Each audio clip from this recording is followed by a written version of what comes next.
dia em que eu saí de casa, minha mãe me disse: filho, vem cá.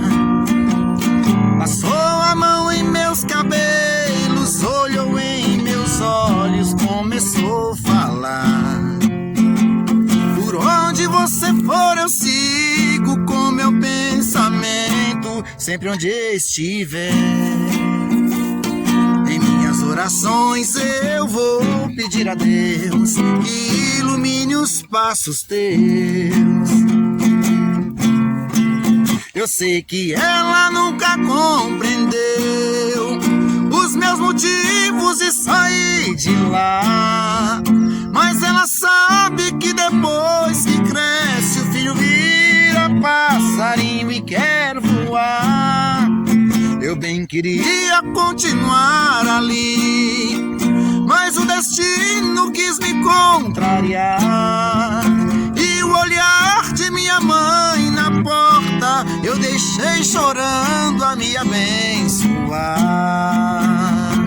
Grande sucesso de Zezé de Camargo e Luciano, canção escrita pelo grande compositor Joel Marques, que eu ainda não conheço pessoalmente, mas irei conhecer brevemente ele.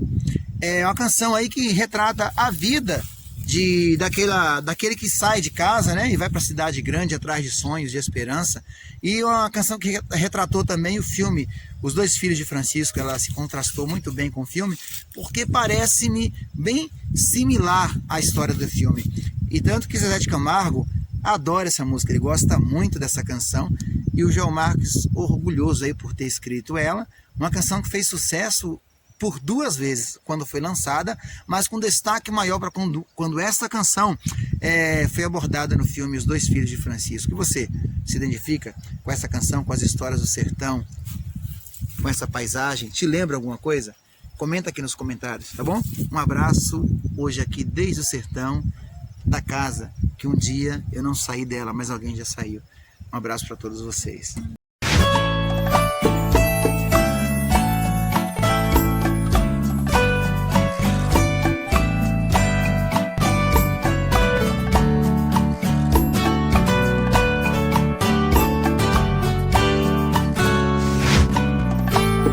Me diz como vai ficar